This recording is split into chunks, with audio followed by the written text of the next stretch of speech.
فلا تقل لهما اف ولا تنهرهما وقل لهما قولا كريما. وقال تعالى ووصينا الإنسان بوالديه حسنا. وعن ابن مسعود رضی اللہ تعالی عنہ سألت النبي صلی اللہ علیہ وسلم أي العمل أحب إلى الله قال الصلاة على وقتها. قلت ثم أي؟ قال بر الوالدين. قلت ثم أي؟ قال الجهاد في سبيل الله. صدق اللہ مولانا العظیم وصدق رسولہ النبی الأمی الکریم ونحن على ذلك لمن الشاہدین والشاکرین والحمد للہ رب العالمین. گرامی قدر سامعین، محترم بزرگ اور دوستو، قرآن مجید کی دو جگہ سے اور پھر بخاری شریف کی ایک حدیث میں نے پڑھی ہے. اللہ تعالیٰ مجھ اور آپ سب کو عمل کی توفیق نصیب فرما لے.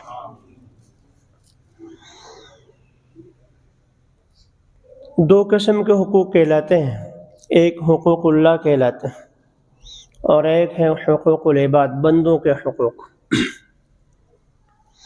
بارہا ہم نے یہاں عرض کیا ہے کہ حقوق اللہ کے حقوق وہ اللہ تعالیٰ جس کو چاہے معاف فرما لے، جس کو چاہے اللہ معاف فرما لے. بندوں کے حقوق اللہ تعالیٰ یوں معاف نہیں فرمائے. ہاں اس کی قدرت ہے، معاف کر سکتے ہیں، لیکن سنت اس کی یہ نہیں ہے. اس کے لیے سنت یہ ہے کہ وہ بندوں کے حقوق جن کے حق تلفی ہو گئی ہے ان سے جا کر تلافی کی جائے. دنیا میں یا آخرت میں وہ معاف فرما دیں، وہ الگ بات ہے. بندوں کے حقوق جو حقوق العباد کہلاتے ہیں ان میں سے سب سے پہلا حق، سب سے مقدم حق والدین کا ہے. حقوق العباد میں سب سے مقدم والدین. والدین کا حق اتنا زیادہ ہے کہ اللہ تعالیٰ نے ان کو اپنی توحید کے ساتھ ذکر فرمایا.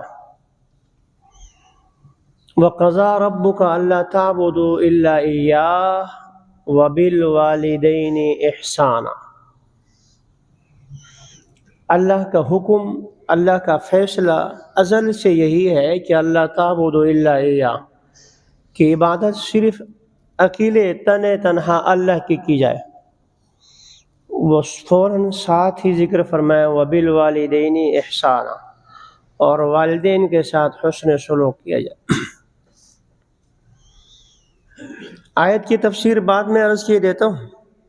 رسول اکرم صلی اللہ علیہ وسلم کی جو حدیث میں نے آپ کے سامنے پڑھی ہے یہ بخاری اور مسلم دونوں میں ہے.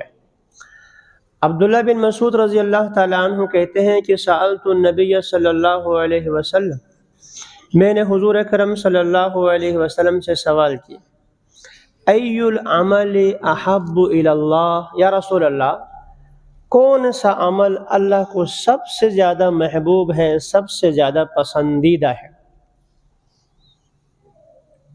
جواب تو خیر بات میں آ رہا ہے، لیکن اس سے اندازہ کریں صحابہ کرام جو ہے یہ خیر کے کاموں میں آگے بڑھنے کے لیے پوچھ کے آگے بڑھتے تھے کون سا عمل بہتر ہے. صحابہ کرام خیر کے لیے ایسے حریص تھے کہ ایک سے بڑھ کر ایک لمثل ذالک فلیتنافس المتنافسون. ہم تو دنیا والے اس کی گاڑی سے میری گاڑی اچھی، اس کے لباس سے میرا لباس اچھا ہو، اس کے مکان سے میرا مکان اچھا ہو، اور اس کی سیلری سے میری سیلری زیادہ ہو، یہ امین میں لگے ہوتے ہیں. صحابہ کرام وہ آخرت کی فکر میں لگے رہتے تھے.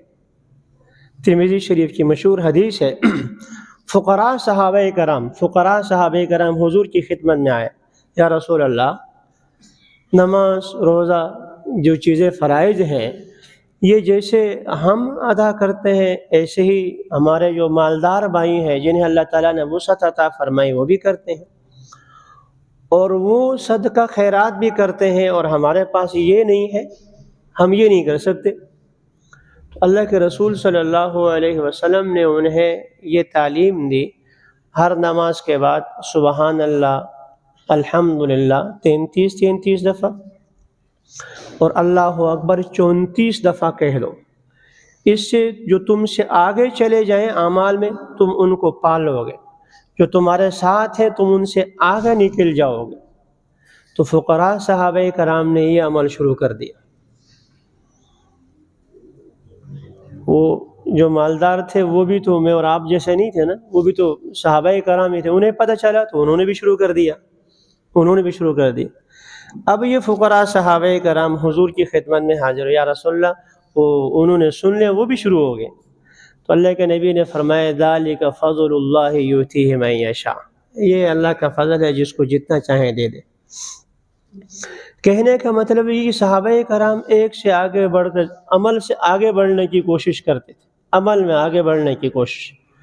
تو پوچھ رہے ہیں کہ ای العمل احب الی اللہ، اللہ کے نزدیک سب سے بہترین، سب سے محبوب عمل کون؟ یہ ترمذی شریف میں دوسری روایت ہے۔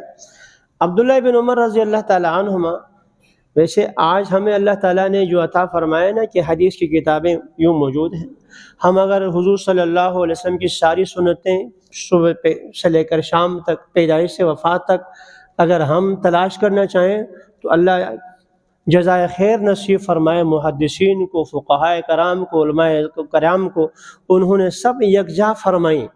صحابہ کرام کے زمانے میں یہ تو نہیں تھے نا ایک حدیث اس کے پاس ہے، ایک اس کو پتہ ہے۔ آپ صلی اللہ علیہ وسلم نے ایک ہی حدیث میں ساری بخاری تو نہیں پڑھائی تھی، ایک ہی مجلس میں آپ نے جو ہے ساری مسلم کی روایتیں تو نہیں بیان فرمائی تھی، کسی موقع پر کوئی بیان فرمایا، کسی موقع پر کچھ ارشاد فرمایا، تو کسی صحابی نے کو کیا سنا، کسی نے کیا۔ وہ بعد کے محدثین نے ایسی محنتیں کی کہ جو اس کا ہم تصور بھی نہیں کر سکتے، انہوں نے اتنی مشقتیں برداشت کر کے میں اور آپ کے لیے یکجا کر دی ہیں۔ اب اگر ہم صبح سے شام تک حضور کی سنتیں تلاش کرنا چاہیں، ہمیں ایک کتاب میں مل سکتی، ایک کتاب میں مل سکتی۔ تو ترمذی شریف کی روایت میں ہے کہ ابو ہریرہ رضی اللہ تعالیٰ عنہ نے ایک دفعہ حدیث بیان فرمائی، ایک جنازے کے موقع پر فرمایا کہ میں نے رسول اکرم صلی اللہ علیہ وسلم سے سنا ہے، جو شخص جنازے کی نماز پڑھ لے اللہ اس کو ایک قیراط ایک وزن ہے سونے کا، صدقہ کرنے کا ثواب عطا فرماتے ہیں، اور جو جنازے کے ساتھ چلا جائے اسے دوسرا قیراط، 2 قیراط جو ہے عطا فرماتے ہیں، اور جو جا کر دفن میں بھی شریک ہو جائے اللہ تعالیٰ اس کو 3 قیراط صدقہ، سونا صدقہ کرنے کا ثواب عطا فرماتے ہیں۔ اور آگے فرمایا کہ قیراط یہ دنیا والا نہیں، آخرت کا جو قیراط ہے احد پہاڑ کے بقدر سونا، گویا کہ کوئی آدمی جنازہ پڑھے تو احد پہاڑ کے بقدر سونا صدقہ کرنے کا ثواب، اور جنازے کے ساتھ چلے جائے تو اتنا اور جا کر دفن میں بھی شریک ہو جائے تو اتنا اور۔ مجلس میں عبداللہ بن عمر رضی اللہ تعالیٰ عنہما بھی بیٹھے تھے۔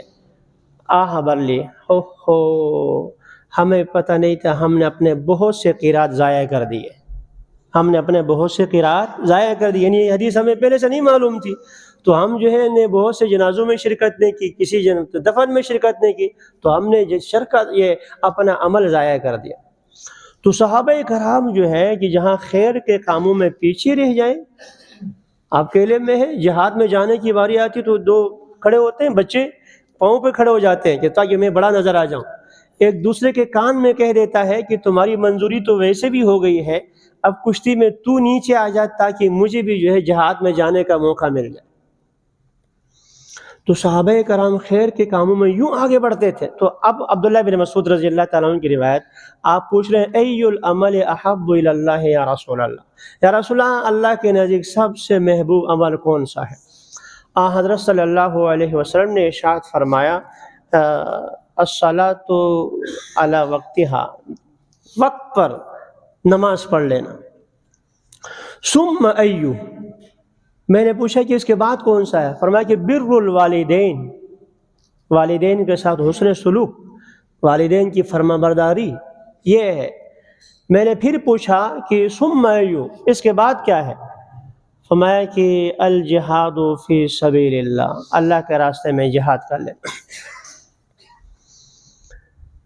یہ سوال جو عبداللہ بن مسعود رضی اللہ تعالیٰ عنہ نے کیا ہے، یہ کئی سوال صحابہ کرام نے کیا، میں ایک دو نقل کر لیتا ہوں۔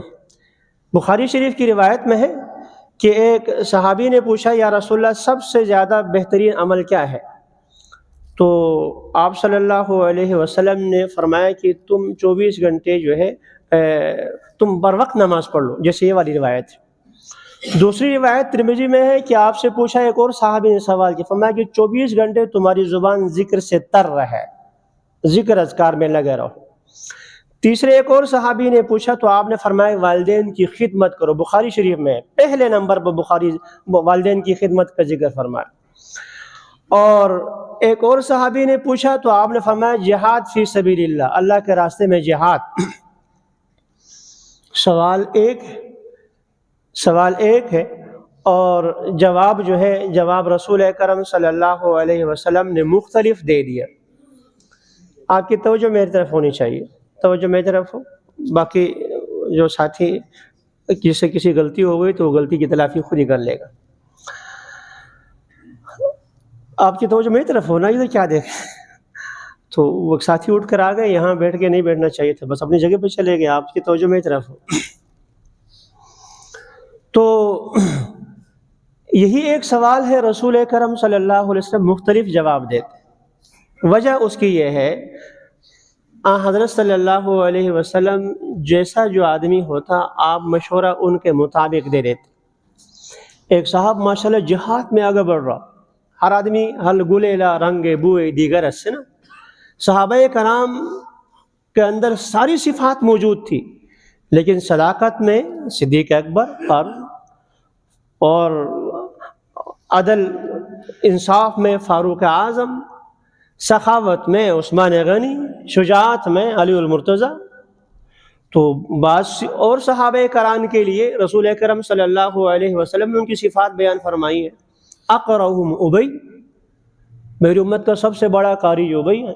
کیا صدیق قرآن نہیں پڑھتے تھے؟ وہ بھی تو پڑھتے تھے۔ عثمان غنی ایک رکعت میں قرآن ختم کرتے تھے، ایک رکعت میں قرآن ختم کرتے۔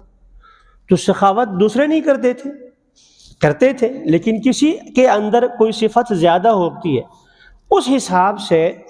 تو بعض صحابہ کرام کے اندر جہاد کا جذبہ بہت زیادہ ہے، لیکن والدین بوڑھے ہیں، خدمت کی ضرورت ہے، فرمایا کہ آپ کے لیے والدین کی خدمت۔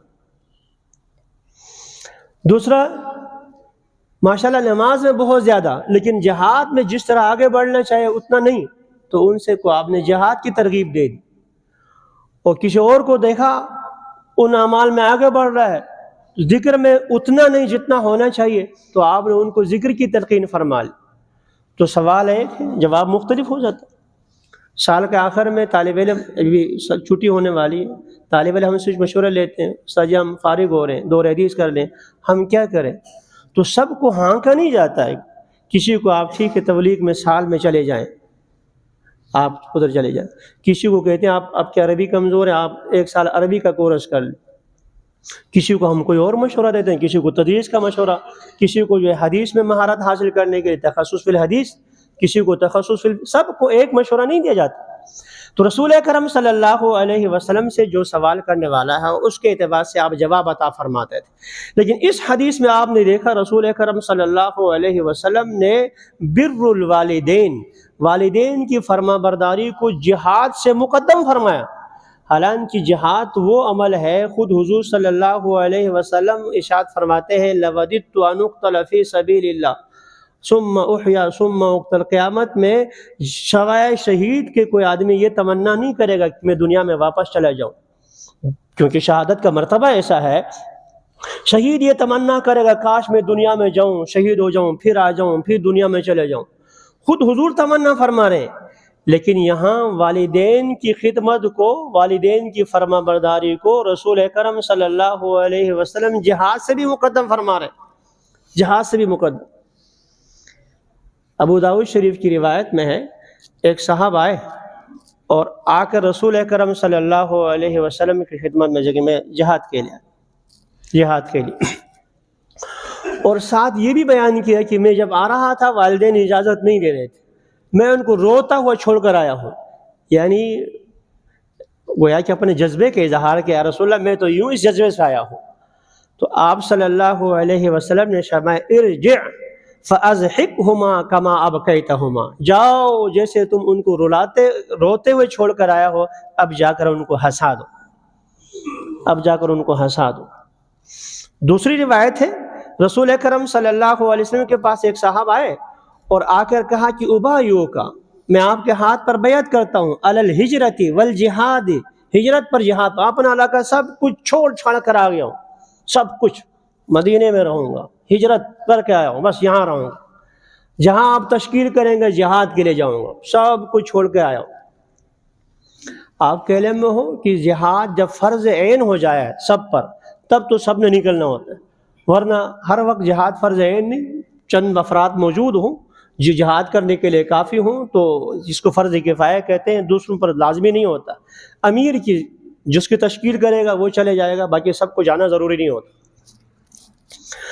تو وہ آ کر حضور اکرم صلی اللہ علیہ وسلم کے ہاتھ پر بیعت، ابایعک علی الجہاد والہجرۃ، میں آپ کے ہاتھ پر ہجرت اور جہاد کی بیعت کرتا ہوں، میں سب کچھ چھوڑ چھاڑ کر آیا ہوں۔ آپ صلی اللہ علیہ وسلم نے پوچھا تمہارے والدین میں سے کوئی زندہ ہے؟ والدین میں سے کوئی ایک زندہ ہے؟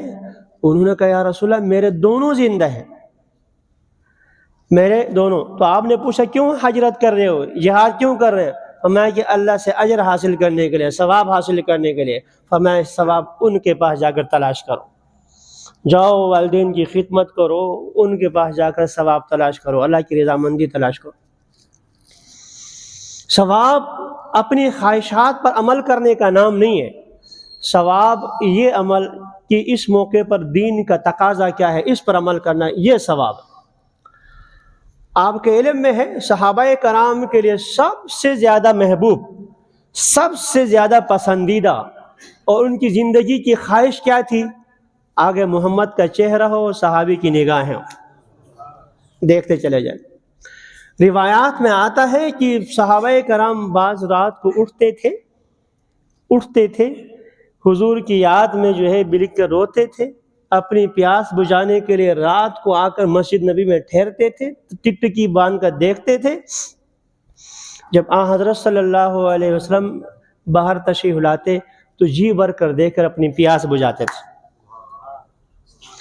صحابہ کرام اب ایسا جو ہے جن کی عشق یہ ہو، جن کا عشق یہ ہو۔ ایک اور واقعہ عرض کر دوں، جنگ احد ہے، احد میں آپ کے علم میں ہے کہ صحابہ کرام شروع میں اللہ تعالیٰ نے فتح عطا فرما لی، اس کے بعد جو ہے کچھ ساتھیوں کی جو بھول چوک کی وجہ سے کفار پیچھے سے حملہ آور ہو، کچھ پتہ نہیں چلا کہ کدھر جا رہے ہیں، آگے سے بھی پیچھے سے بھی، تو رسول اکرم صلی اللہ علیہ وسلم کے ساتھ تھوڑے سے رہ گئے، آپ پر تیروں کی بوچھار ہو رہی ہے۔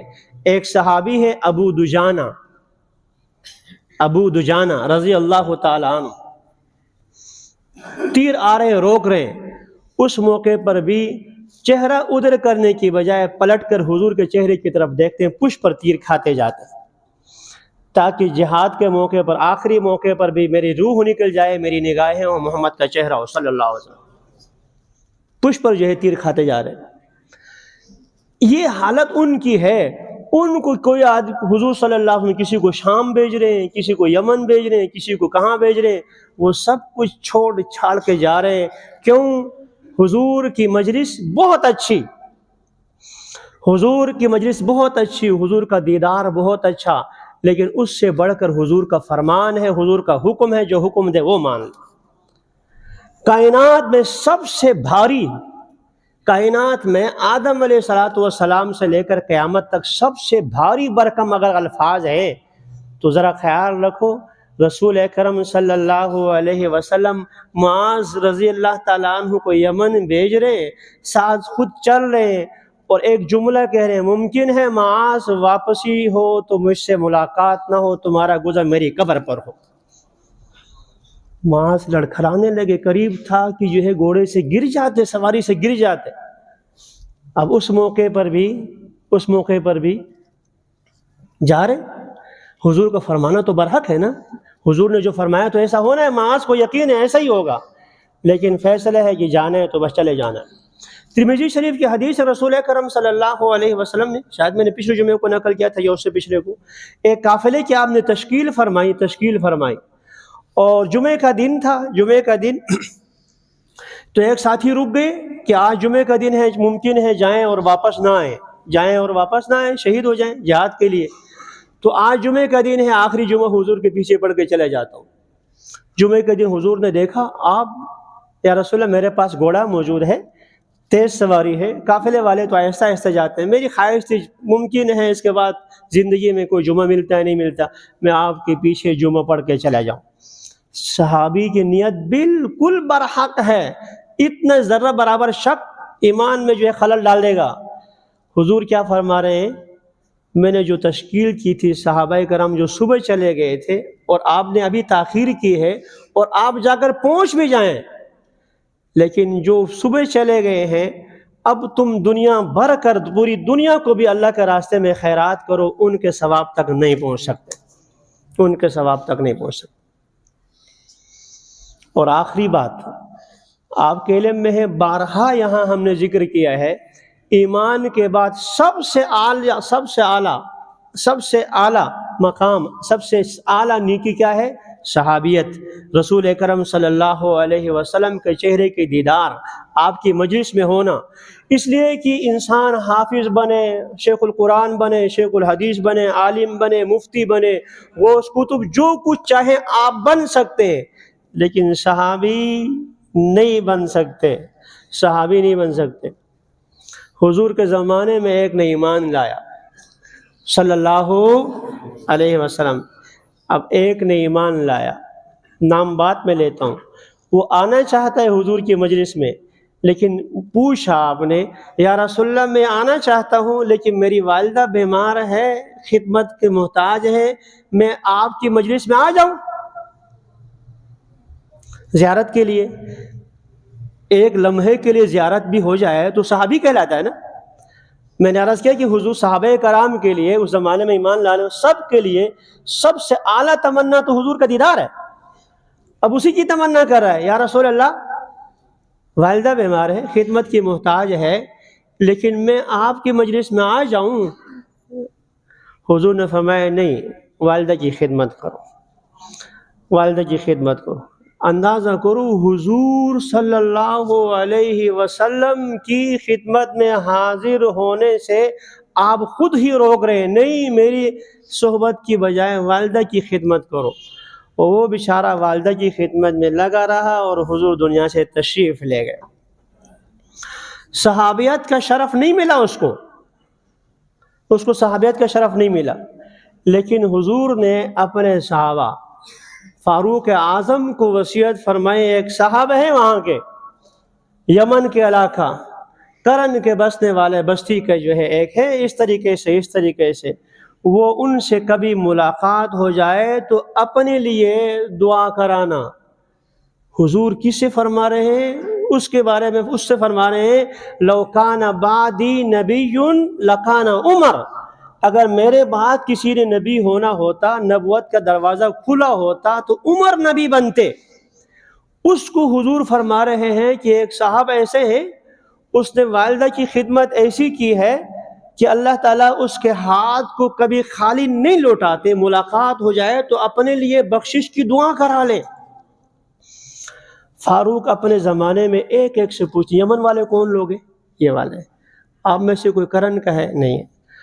روایت میں آتا ہے کہ تاریخ میں لکھا ہے کہ آپ کا آخری سال تھا وفات والا، اس زمانے میں پتہ چلا، ٹائم بہت مختصر ہے، یہ واقعہ مختصر کر رہا ہوں، کہ پتہ چلا کہ یمن کے کچھ لوگ ہیں، جا کے پوچھ رہے یمن میں یہاں کرن کا کوئی ہے؟ ہاں ہے۔ کون ہے؟ فلاں ہے۔ تو نام کیا ہے؟ نام بھی پوچھا، نام بھی وہی تھا۔ حضور نے جو علامات بتائیں وہی ہیں، دنیا اس کو اویس کرنی کہتی ہے۔ کہنے لگے، میں واقعہ مختصر کر رہا ہوں، فرمایا کہ میرے لیے دعا کر لیں، بلکہ بعض میں یہ بات ہے علی کو بلایا رضی اللہ تعالیٰ عنہ، آؤ اس سے دعا کرائیں۔ وہ اس کے پاؤں کے نیچے زمین نکل گئی، امیر المومنین آپ مجھے کہہ رہے ہیں کہ مجھے دعا کر لو، میرے لیے دعا کر لو؟ ہمیں ہاں، یہ حضور کا حکم ہے صلی اللہ علیہ وسلم، مجھے حضور نے فرمایا تھا کہ ایسا ہوگا، ایسا ہوئے، تو آپ اس سے میرے لیے دعا۔ اویس نے ہاتھ اٹھا لیا، دعا کر۔ فاروق اعظم نے شکر ادا کیا، یا اللہ تیرا شکر ہے کہ مجھے اس سے ملاقات ہو گئی مرنے سے پہلے۔ ماں کی خدمت، والدین کی خدمت، یا رسول اللہ من ابر، یا رسول اللہ میں کائنات میں سب سے زیادہ حسن سلوک کس سے کروں؟ امک ماں ثم امک ماں ثم امک ماں، 3 دفعہ ماں کا ذکر، ثم ابک باپ کا ذکر فرمایا۔ تو ماں کا حق خدمت میں باپ سے بھی پہلے ہے، عصمت میں حکم میں باپ مقدم ہے، لیکن خدمت میں ماں زیادہ محتاج ہے، اس لیے یہ ماں کا حق مقدم ہے۔ خیر، والدین کا اپنے اولاد پر کیا حق ہے، بطور خلاصہ آخری حدیث نقل کرتا ہوں، بقیہ انشاءاللہ اللہ نے چاہا تو آئندہ جمعے کچھ عرض کروں گا۔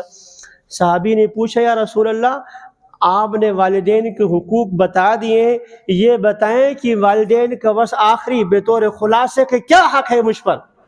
حضور نے فرمایا ہما جنتک و نارک، وہ تمہاری جنت بھی ہے اور جہاں دوزخ بھی ہے۔ والدین تمہاری جنت بھی ہے اور دوزخ بھی ہے، اگر خدمت کر کے راضی کرو تو جنت، اور اگر خدا نہ خواستہ نافرمانی کرو تو جہنم۔